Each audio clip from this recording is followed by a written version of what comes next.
이 고린도전서 15장에서는 무슨 일이 있었냐면 고린도 교회 내에서 일부 성도들이 성도들의 육체의 부활을 인정하지 않고 이미 부활은 일어났다, 이미 부활은 지나갔다라고 주장하는 이런 일부 성도들이 있었어요. 참 우리 입장에서 생각해 보면은 너무 황당하고 엉뚱한 일인데, 그런데 이 성도들이 주장하는 이 주장, 성도들이 어떻게 육체로 다시 죽음에서 부활하냐, 그런 일은 있을 수 없고 예수님이 우리에게 약속한 그 부활은 이미 우리가 경험을 했어요. 경험하고 우리가 지금 이 땅에 있는 이 상태는 이미 부활이 일어난 그 이후의 어떤 존재의 상태로 우리가 이 땅에 지금 있는 거다라고 주장하는 성도들이 교회 내에 출현을 했고요. 이 주장은 참 기묘하게도 성도들에게 강력한 영향을 끼치기 시작했어요. 왜 성도들이 이런 주장을 하게 됐냐면, 그 당시에 고린도 교회들이 위치하고 있었던 그리스, 헬라 지역에 있었던 영지주의라는 철학적인 사조의 영향을 받았기 때문에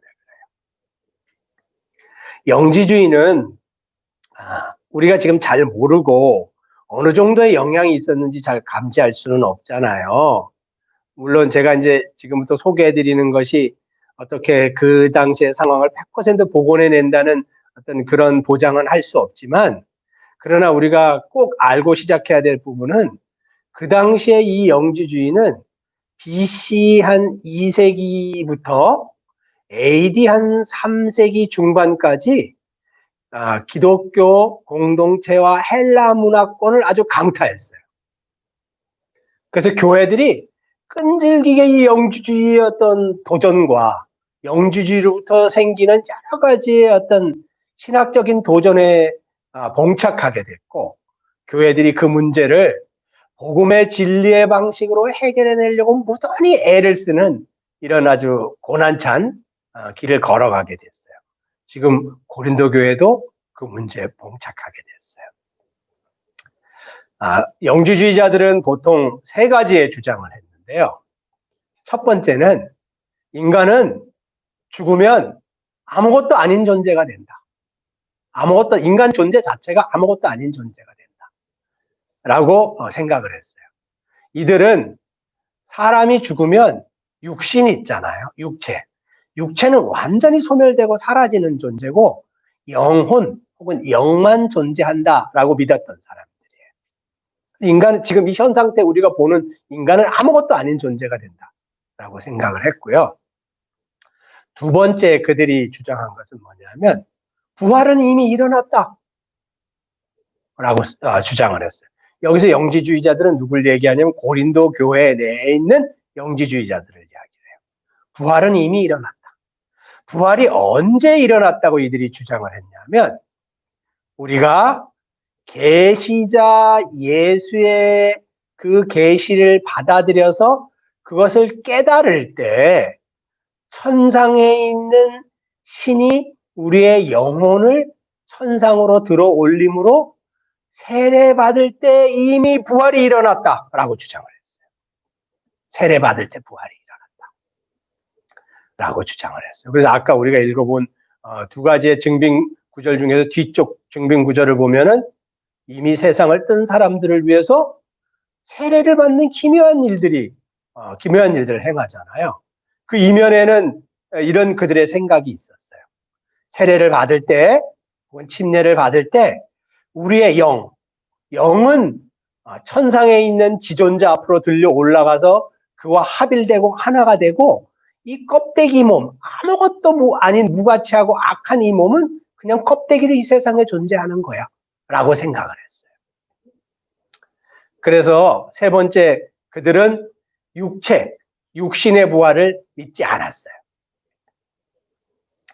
그런데 이런 교회 내 영지주의자들의 주장은 복음의 진리 중에서 예수 그리스도의 성육신과, 성육신을 우리의 쉬운 말로 바꿔서 표현하면 어떻게 표현할 수 있나요? 하나님의 아들인 예수님이 인간의 몸을 입고 이 땅에 인간으로 오신 것을 성육신이라고 표현하잖아요. 간단히 표현하면 하나님의 아들이, 신적인 분이 인간의 몸으로 이 땅에 오신 것을 성육신이라고 표현하잖아요. 이 성육신도 거부하고 예수님이 인간의 몸을 입고 이 땅에서 순환을 당하고 십자가에서 죽으셨다라는 것도 거부하고, 또 예수님이 순환당하신 이후에 육체로 부활하셨다라는 것도 당연히 거부했어요. 왜 이들이 이렇게 생각을 했는지는 조금 이따 영지주의자들이 어떤 생각의 배경, 철학의 배경을 갖고 있었는지 설명해 드리면 이해하실 수 있을 것 같아요. 그래서 이들이 기독교 공동체 내에 이 사조가 들어와서 예수님의 성육신을 부활하고 인성을 부정하는 거죠. 예수님의 몸의 죽음을 부정하고 예수님의 몸의 부활을 거부하는 이런 일이 발생을 했어요. 그리고 그 예수님은 그러면 어떤 존재로서 이 땅에서 순환을 당하고 어떤 존재로서 부활하셨냐? 영적인 존재로서 그 일들을 겪으셨을 뿐이지, 어떻게 신적인 존재가 이 더럽고 추악하고 악하고 영혼을 가두는 감옥 같은 이런 육신을 갖고 이 땅에 오실 수 있냐라고 주장을 했어요. 이게 이 영주주의자들의 생각이에요. 그 예수님의 몸의 부활을 거부하면, 이 고린도전서 15장을 우리가 쭉 읽어봤지만 그것은 자연스럽게 성도들의 몸의 부활도 거부되는 지점으로 나아가게 돼요. 성도들의 몸의 부활이 거부되는 지점으로 나아가잖아요.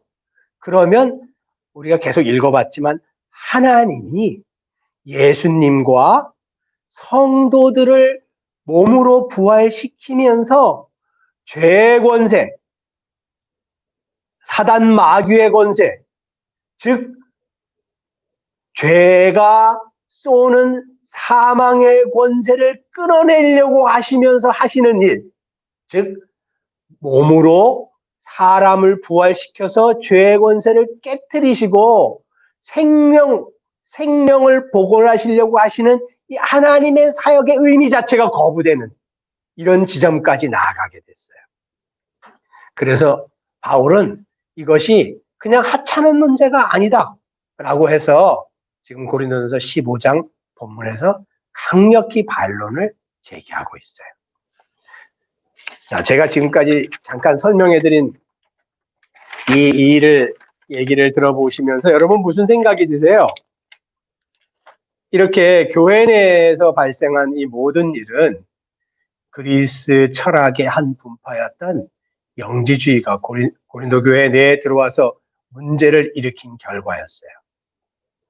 이 그리스 철학의 한 분파라고 설명을 해드렸는데 제가 찾아보니까 특별히 플라톤 철학의 영향을 받았던 것 같아요. 근데 우리가 철학이다라고 얘기를 하면 우리의 현재 입장에서 생각해 보면 왜 그런 영향을 받지? 그걸 이렇게 구별해내고 물리치면 되잖아 라고 생각할 수 있는데, 그 당시의 철학은 삶과 뗄래야 뗄 수 없는 어떤 사고의 방식, 생각의 방식, 삶의 어떤 경향이라고 생각하시면 더 옳은 것 같아요. 학문의 어떤 파트라고 생각하지 마시고 그 당시에 사람들이 살았던 세계관, 어떤 삶의 어떤 스타일, 삶의 어떤 방향성이라고 생각하시면 더 이렇게 적절히 이해할 수 있을 것 같아요. 그래서 이 영향이 아주 지대했어요.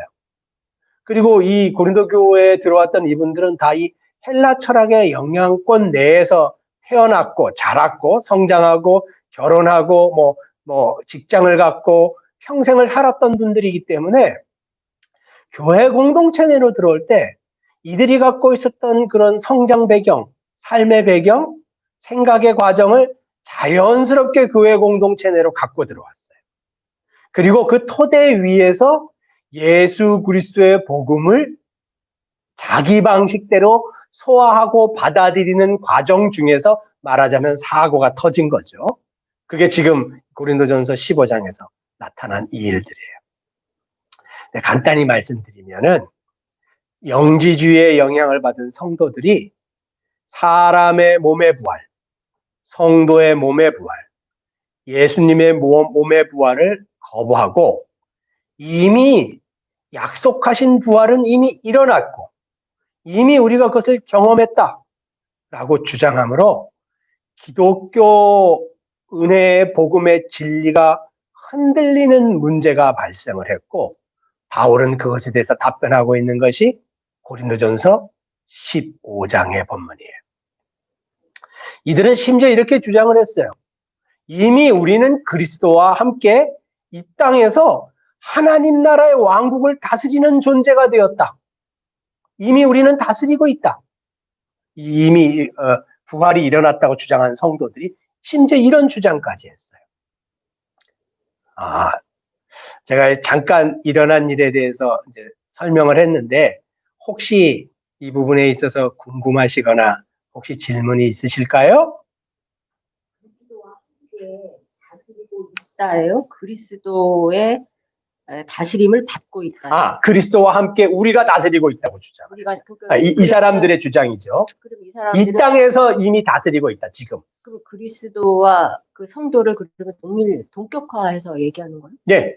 그렇게? 예. 이 사람들은 좀 이따 이제 얘기를 하겠지만 영지주의의 기본적인 생각은 어떤 생각이냐면 내가 어떤 신적인 계시나 신비한 어떤 지식을 깨닫게 되면 천상에 있는 신과 하나 될 수 있다라고 생각했어요.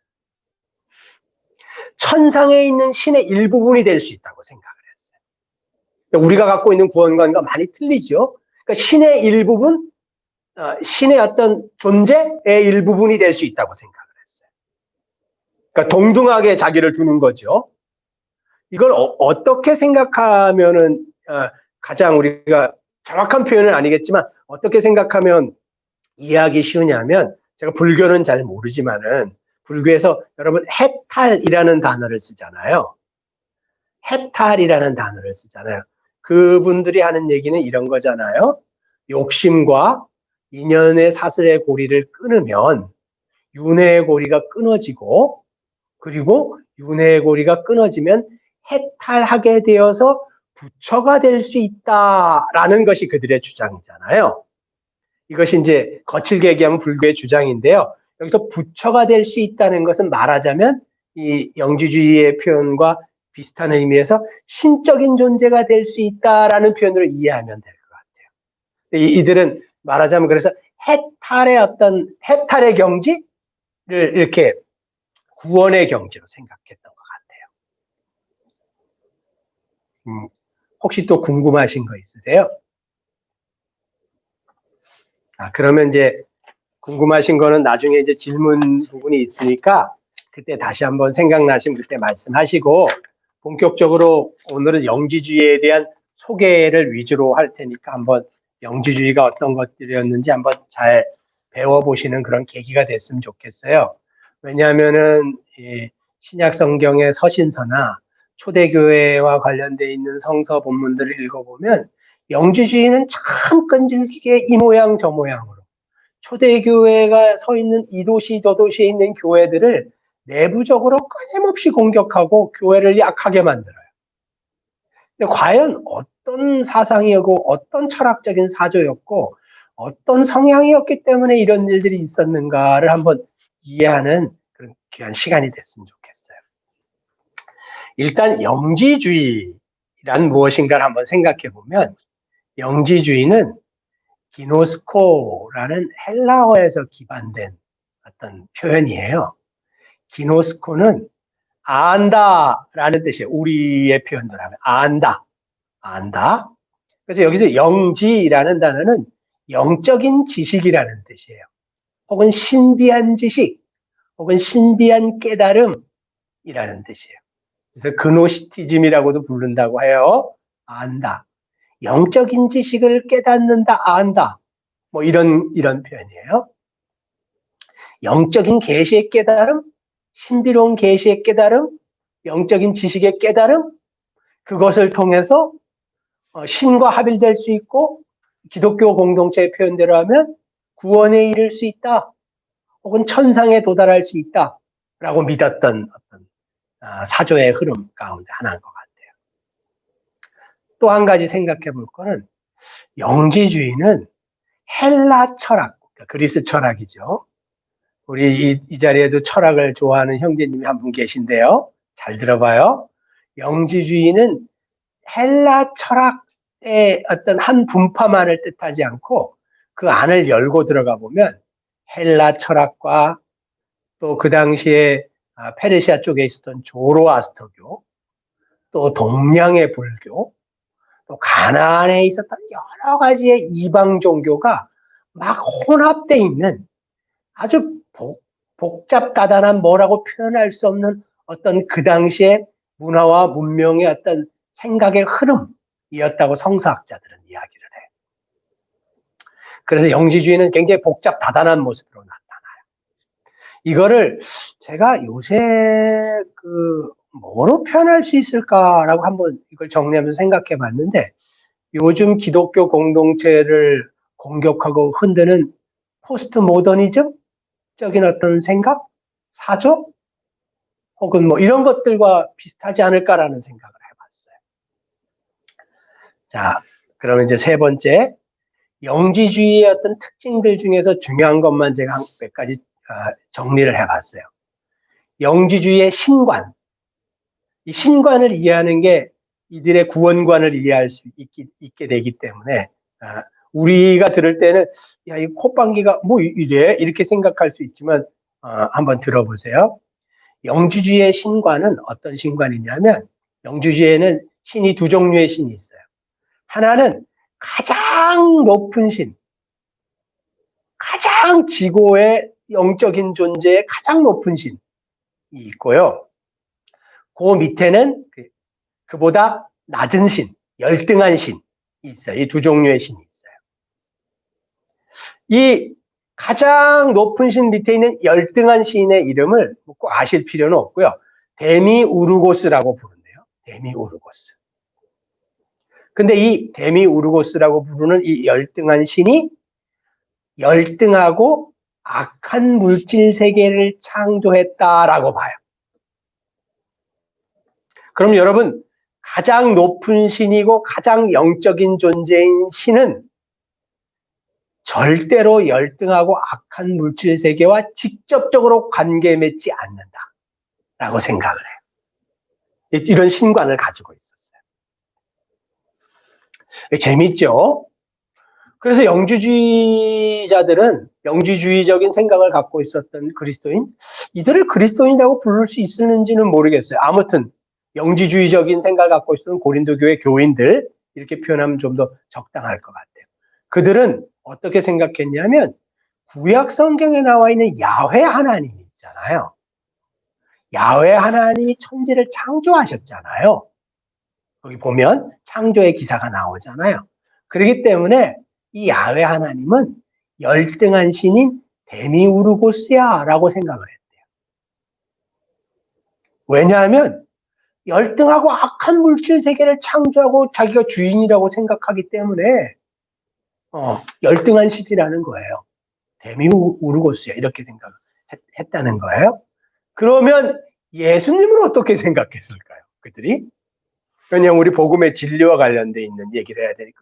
고린도서 15장 11절까지 보면은 바울은 끊임없이 복음을 변증하고 수호하려고 무던히 애를 써요. 바울이 여기서 얘기하는 건 딱 세 가지예요. 첫 번째, 예수님은 사람의 몸으로 태어나서 순환을 당했다. 사람의 몸으로 순환을 당하고 사람의 몸으로, 인간의 몸으로 죽으신 거야. 사람의 몸으로 죽으셨어. 또 두 번째, 예수님은 사람의 몸으로 부활하셨어.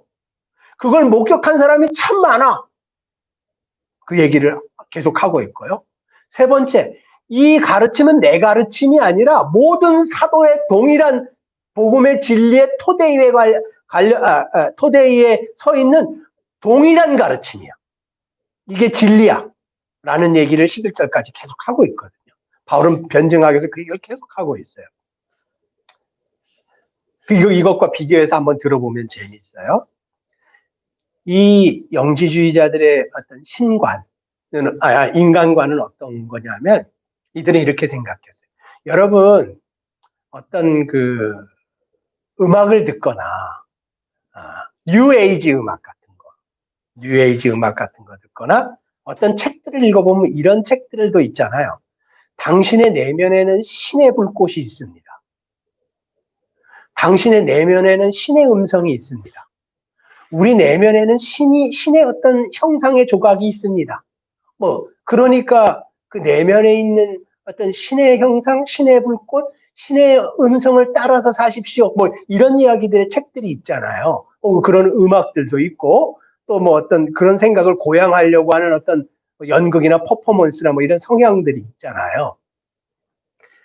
영지주의자들이 갖고 있었던 신관이 그것과 똑같은 신관이에요. 그들은 인간관이. 그들은 어떻게 생각을 했냐면요. 인간들은 내면에 신의 조각을 담고 있는 상태로 창조되었다라고 생각했어요. 영혼 내에 신의 조각을 갖고 있는 상태로 창조되었다. 인간의 내면에는 그래서 신의 불꽃이 있다. 인간의 내면에는 신의 그 무엇이 조각된 것이 있다. 그래서 인간의 내면에 있는 이 신의 조각, 신적인 형상 때문에 인간은 가장 높은 신, 데미우르고스가 아니고 가장 높은 신과 연결될 수 있고 하나가 될 수 있다라고 주장한 것이 그들의 인간관이에요. 그들의 인간관은 이제 맞다 틀리다는 좀 이따 말씀드리고 이건 이해하실 수 있겠죠? 인간이 창조되었는데 인간의 영혼 안에는 가장 지고한 신의 어떤 조각이 들어있다는 거예요. 그래서 인간은 이것이 이 인간 속의 내면, 영혼 내에 있는 이것이 고양되고 자극되고 혹은 깨달음 때문에 이것이 고양되고 이렇게 뭐라 그러나 자극되고 더 이렇게 격동되고 그러면 신과 아주 최고의 지존한 신과 연결될 수 있고 또 그것의 일부분이 될 수 있다라고 주장한 것이 그들의 인간관이에요. 이거는 기독교 공동체가 갖고 있는 어떤 구원의 과정 속에서 일어나는 어떤 인간관 그것과 어떤지 한번 여러분 생각해보고 상상해보고 비교해보세요. 세 번째, 여기서부터 이제 재미난 얘기가 나와요. 그들이 그리스도를 어떻게 생각했는가?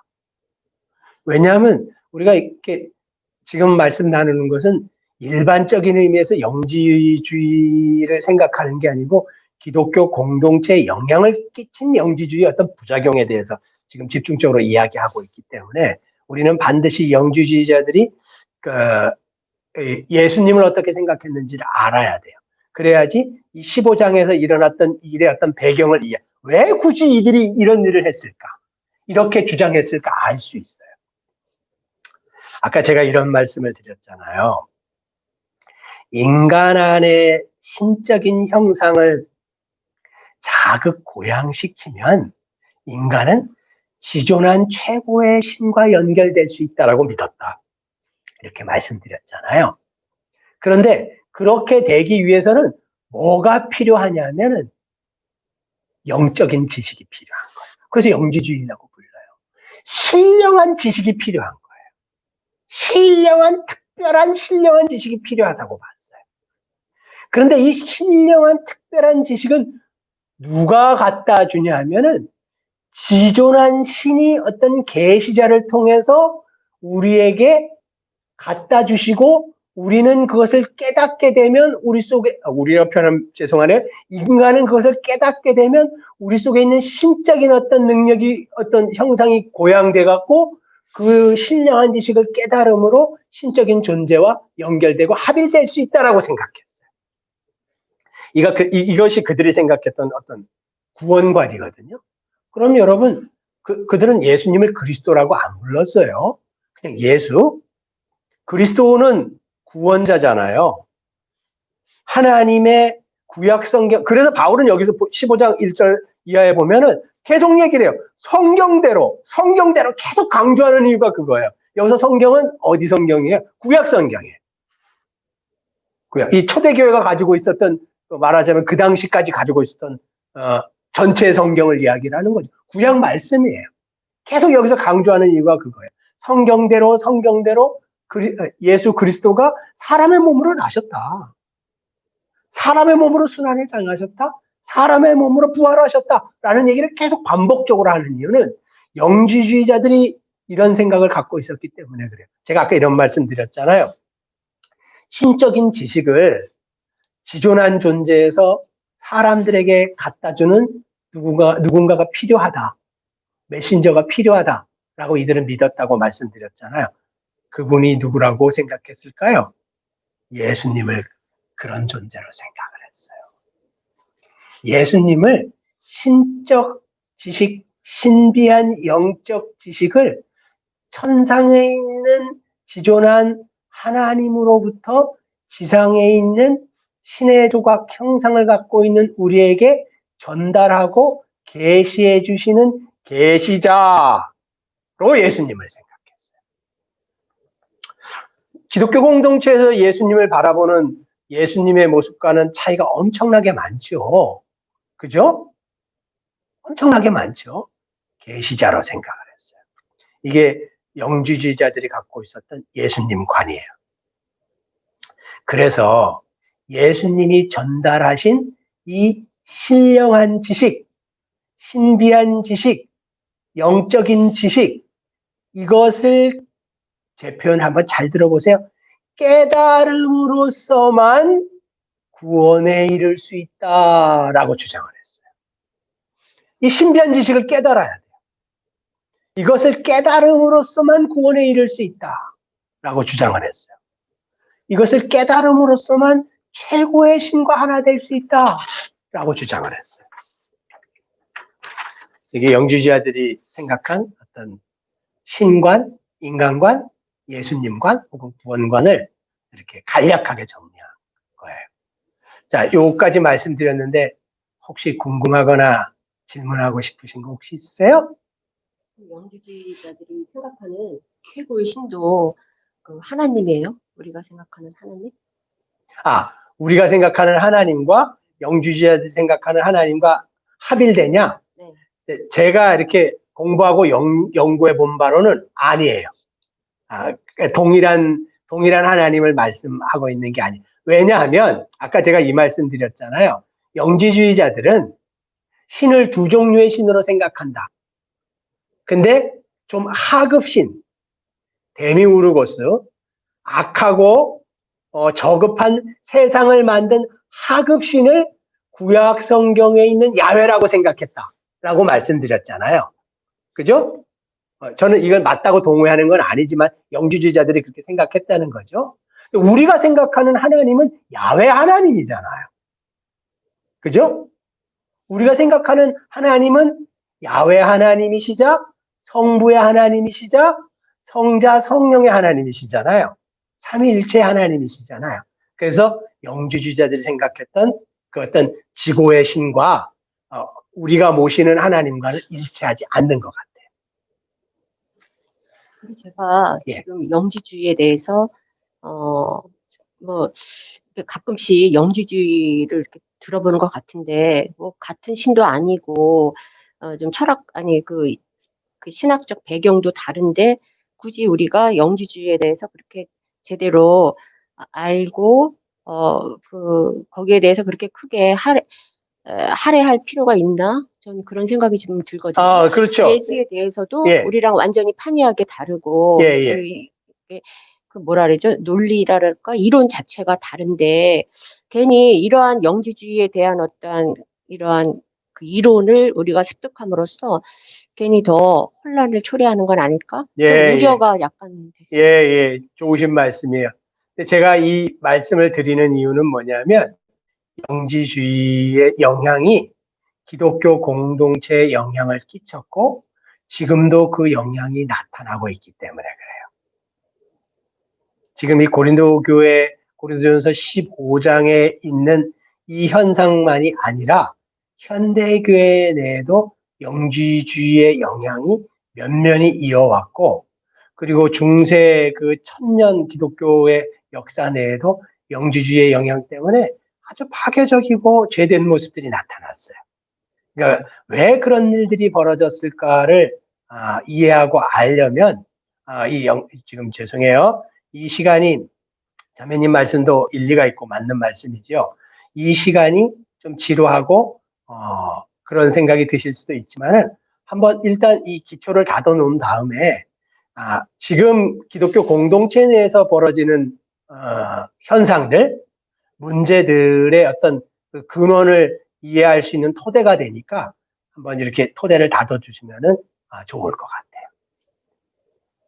자, 이제 세 번째 드리고 싶은 얘기는 이 얘기를 한번 잘 들어보셔요. 오늘은 시간상의 제약 때문에 영지주의가 무엇인지까지만 소개하고 다음에 또 시간을 갖도록 했으면 좋겠습니다. 영지주의자들은 이원론을 갖고 있었어요. 이원론이라 해서 뭐 대단히 복잡한 걸로 이렇게 생각하실 수 있지만은 간단히 얘기하면 물질은 악하고 영혼은 선하다라는 생각이에요. 물질, 몸, 세상은 악하고 영혼, 영적인 것은 선하다라는 생각이 이원론이에요. 물질을 부정하고 악한 것으로 봤기 때문에 당연히 육체, 몸, 이 세상도 부정하고 악한 것으로 봤어요. 그 영지주의자들은 이렇게 생각을 했어요. 사람의 몸은 영혼을 가두고 있는 감옥이다 라고 심지어 생각을 했어요. 사람의 몸은 지고지순하고 가치가 있는 영혼을 가두고 있는 감옥이기 때문에 어떻게 하든지 이 사람의 영혼은 이 육신에서 벗어나야만 한다. 육신의 한계에서 벗어나야만 한다 라는 생각을 갖고 있었어요. 그래서 그들은 육신, 몸, 세상, 물질은 부정하고 악한 것이기 때문에 무가치하다라고 생각을 했어요. 오로지 영혼이 가치 있고 유일하게 가치를 둬야 할 것이라고 생각을 했어요. 그래서 이런 생각은 자연스럽게 예수님의 성육신을 거부하게 만들었고요. 왜냐하면 어떻게 신적인 계시를 갖고 오는 그런 어떤 신적인 계시자가 악한 육체에 갇혀서 오는 그런 존재가 될 수 있냐 이거예요. 그래서 성육신을 거부하게 됐고요. 몸의 부활도 거부하게 됐고 당연히 성도들의 몸의 부활도 거부하게 됐고 인정하지 않게 됐어요. 여기서 또 더 나아가서 자신들이 지금 갖고 있는 육신 있잖아요. 몸뚱아리.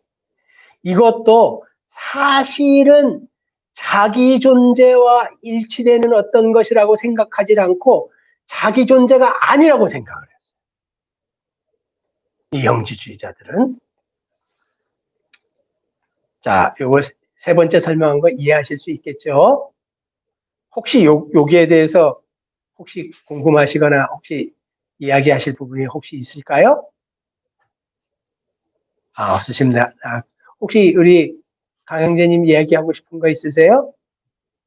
그럼 이제 네 번째 말씀드릴게요. 영지주의 안에는 지고한 신과 타락한 인간 사이를 연결시켜주는 일종의 신적 지식을 깨달은 소위 영적인 사람들이라고 불리는 존재들이 있었어요. 이거 간단히 정리하면 영지주의를 믿는 사람들은 천상의 신과 합일될 수 있는 신적인 깨달음을 갖고 있는 소수의 어떤 영적인 사람들이 있다고 믿었고요. 그런 능력을 갖고 있는 소수의 사람들이 있다고 믿었고 그런 사람들을 숭배하고 그런 사람들이 되기를 간절히 원했어요. 왜냐하면 이들은 그 신적인 계시를 깨달음으로만 신의 일부가 될 수 있다고 생각했기 때문이고 그리고 그 신적인 계시는 모두가 다 깨달을 수 있다고 생각하지 않았고 소수의 어떤 특별한 사람들만 그 신적인 계시를 깨닫고 그것을 갖고 있을 수 있다라고 생각을 했기 때문에 그래서 그런 영적인 사람들이 되기를 바랬어요. 저희가 이 바울의 서신서를 보면 너희들이 정말로 영적인 사람들이냐? 너희들이 정말로 신령한 사람들이냐? 문제를 일으킨 사람들에게 이런 바울의 어떤 신랄한 표현들이 있잖아요. 그 사람들은 정말로 자기들을 신령한 사람이라고 생각했어요. 영적인 사람이라고 생각했는데 그 사람들이 자기 자신들을 신령한 사람, 영적인 사람이라고 생각했다라는 그 의미는 뭐냐면 지금 제가 설명드린 이 의미예요. 최고의 신으로부터 내려오는 계시를 깨닫는 능력을 갖고 있는 소수의 영적인 사람이 나야 라고 생각했어요. 문제를 일으켰던 은사를 갖고 있었던 혹은 교회 내에 문제를 일으켰던 어떤 일꾼들이나 사역자들이나 소위 자기 자신을 신령한 자라고 불렀던 사람들은 그런 방식으로 자기를 생각했어요. 하나님과 합일될 수 있는 신적인 계시를 깨달을 수 있는 능력을 갖고 있는 나. 그런 사람들이 소수인데 그런 사람이 나다. 이렇게 생각을 했어요. 자, 요거에 대해서 혹시 궁금하거나 질문하고 싶으신 거 있으세요? 자, 5번째 한번 이야기를 해볼게요. 애석하게도 5번째. 이런 소위 신과 타락한 사람들 사이에 신적 지식을 깨닫는 영적인 사람들이다 라는 개념은 사라지지 않고 어디로 전수됐냐면 중세 카톨릭으로 전수됐어요. 중세 카톨릭에 영향을 주면서 성직자라는 계급 체계를 만들어냈어요. 중세 카톨릭은 이렇게 주장을 했어요. 이 성직자들은 천상에 있는 하나님과 지상에 있는 인간 사이에 하나님과 인간 사이에 있는 소위 신적인 사람들, 신령한 사람들, 지상의 신의 현현이라고 주장을 했어요. 그래서 지상에 있는 사람들이 이 신적인 사람들을 통해서만 하나님 앞으로 나아갈 수 있다고 주장을 했어요. 이게 중세 카톨릭이 갖고 있었던 어떤 신관, 구원관이죠. 소위 성직자를 통해서만 신적인 존재에게 나아갈 수 있다. 성직자들만 신적인 지식을 깨닫고 그것을 소유하는 자들이다. 그렇기 때문에 그들의 이야기를 그대로 수용하고 받아들이고 순종해야만 한다. 라는 생각이 중세 카톨릭 천년을 사로잡고 있었어요.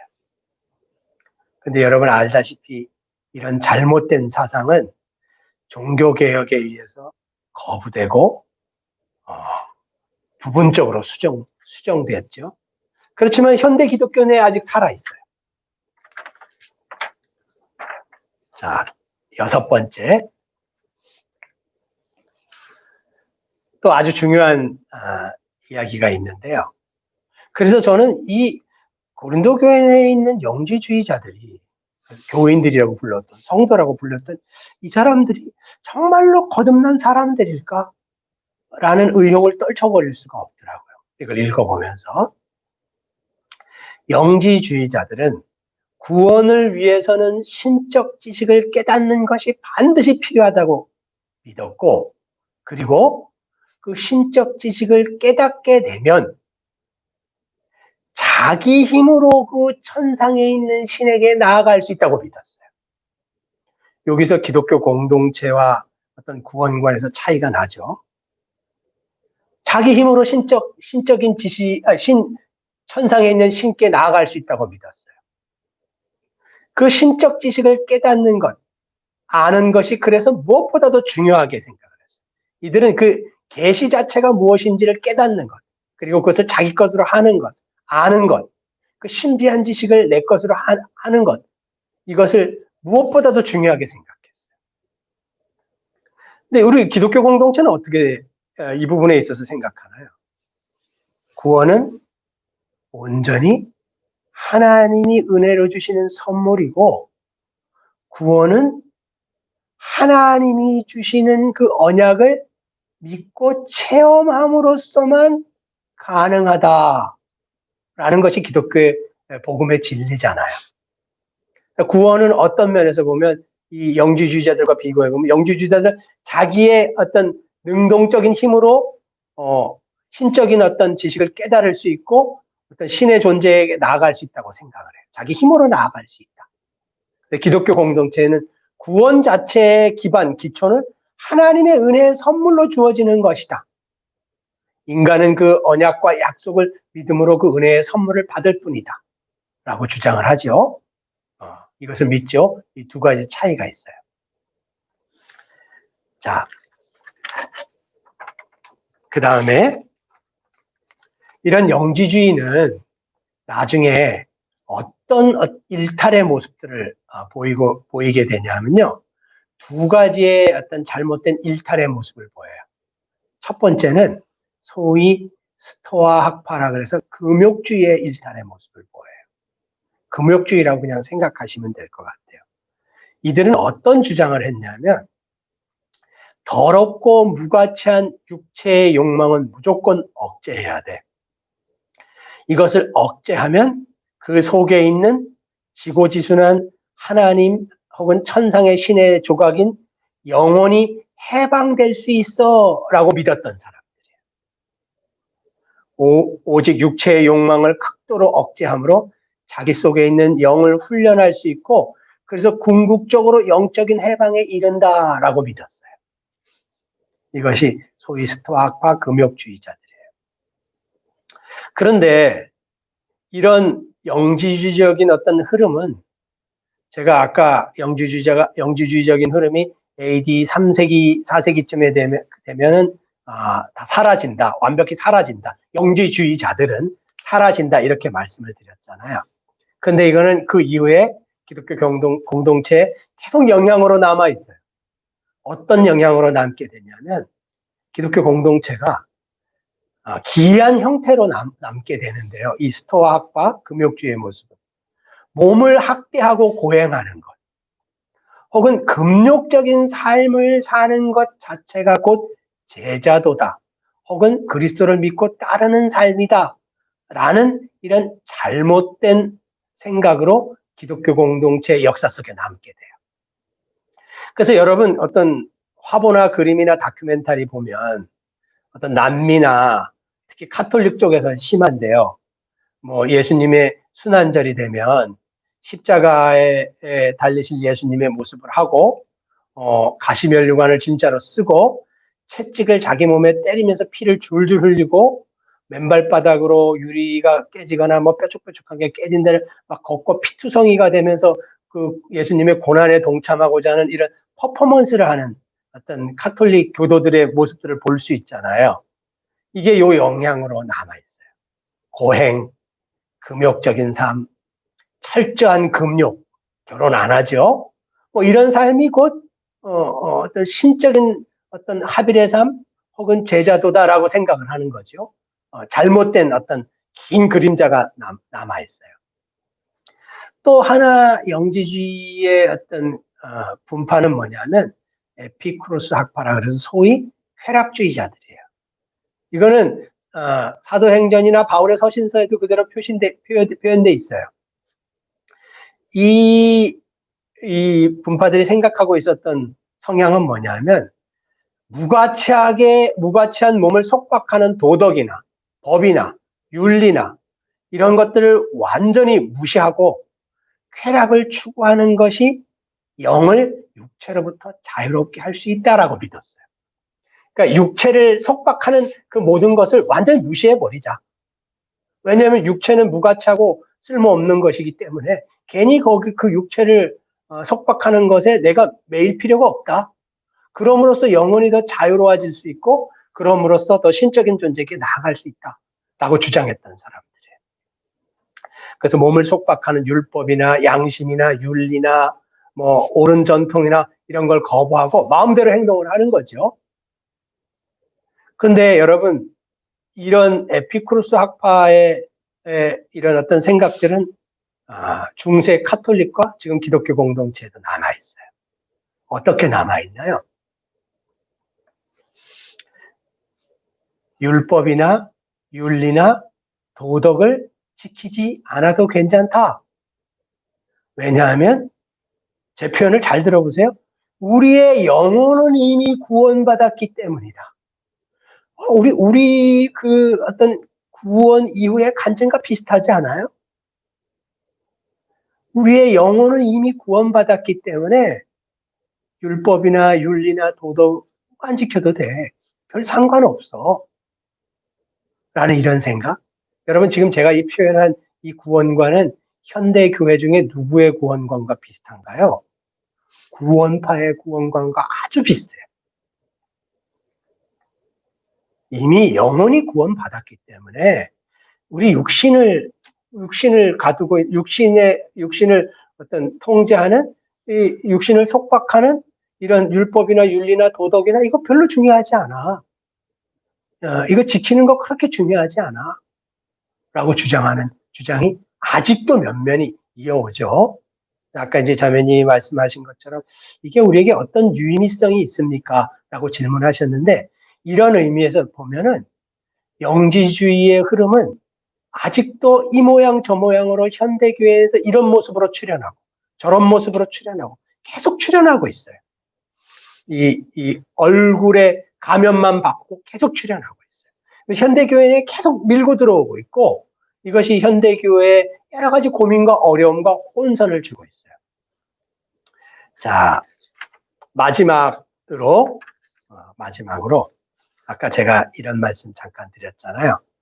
고린도 교회에 지금 문제를 일으키는 성도들은 자신들이 세례를 받을 때 자신들의 고귀한 그러니까 천상에 있는 신의 조각과 같은 영이 빠져 올라가서 천상 세계에 들어가고 그리고 그 천상 세계에 있는 신적인 존재와 합일되면서 이미 영적인 부활이 일어났다라고 주장을 했어요. 그래서 이미 부활이 일어났다. 이미 부활이 지나갔다라고 주장을 했어요. 그리고 이 지상에서 자신들은 그 그리스도와 함께 있고 그러니까 예수님과 함께 있고 하나님이 계시자죠. 그들은 그리스도라고 안 불렀으니까 함께 있고 통치자로서 있다라고 주장을 했어요. 그래서 당연히 사람은 죽은 후에 몸으로 다시 부활한다는 거 믿을 수 없다라고 주장을 했어요. 자, 성도 여러분, 오늘은 이 영지주의가 무엇인지 이 짧은 시간 내에, 이 1시간 내에 저희가 잠깐 생각해 보았는데요.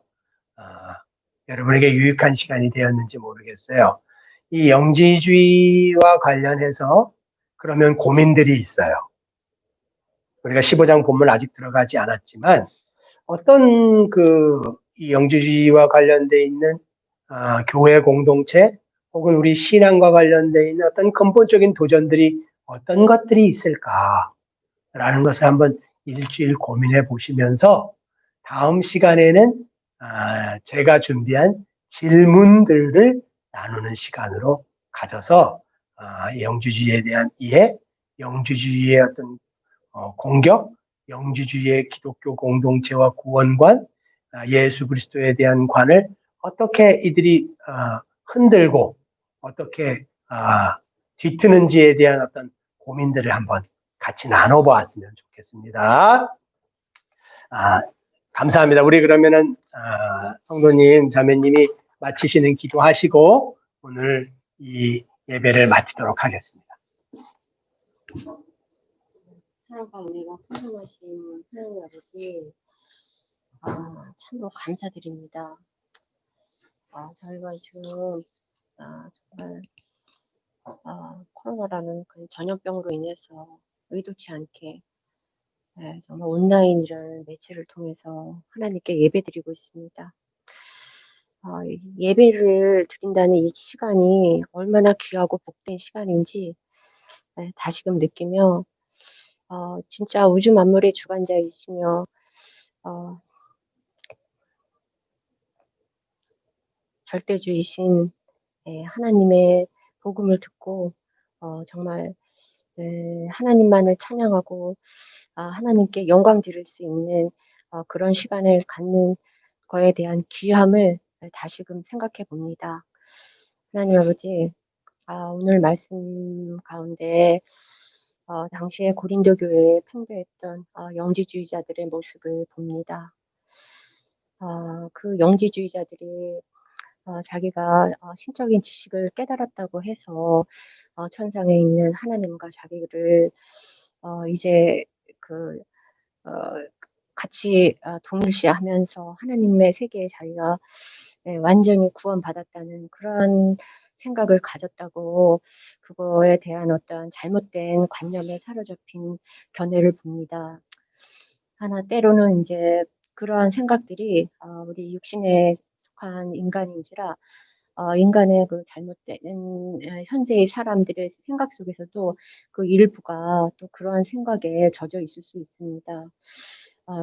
어찌 됐든 그 고린도 교회의 그 영지주의자들의 모습이 그 고린도에게 교회에서만 국한돼서 끝난 것이 아니고 지금 현 세대까지도 그 영향이 미쳐서 그러한 그 잘못된 모습들이 온전히 아직도 부분적으로 남아 있음을 저희들이 오늘 말씀 가운데 새삼 깨닫습니다. 하나님 아버지, 그러한 것은 저희들의 어떠한 그 무지함과 하나님을 바라보는 것에 대한 부족함과 저희들의 그 연약함으로 기인한 것이니 저희들을 주님 더욱더 불쌍히 여겨주시고 저희가 주님의 능력을 힘입어서 이러한 그 신학적 지식과 또 이러한 그 믿음의 그 갈래에서의 오는 그 어려움들을 온전히 주님께서 주님의 능력으로 붙잡아 주시고 함께하여 주셔서 저희가 정말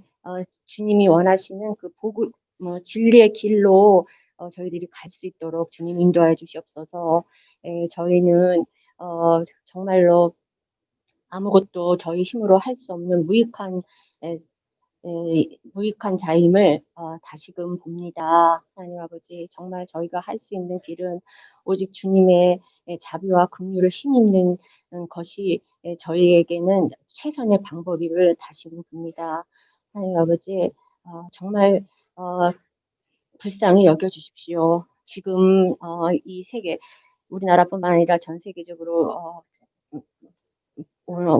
퍼지고 있는 이러한 코로나로 인해서 정말 모든 정치, 사회, 경제 모든 부분이 지금 마비될 정도로 일이 심각하게 번지고 있는데 주님 저희들 세상 지구를 불쌍히 여겨주셔서 온전히 그 코로나 이전의 상태로 돌아갈 수 있도록 아니 또 코로나 이후의 상태도 저희가 정말 온전히 네, 그 일상의 생활이 정상화될 수 있도록 주님 자비를 베풀어 주시옵소서.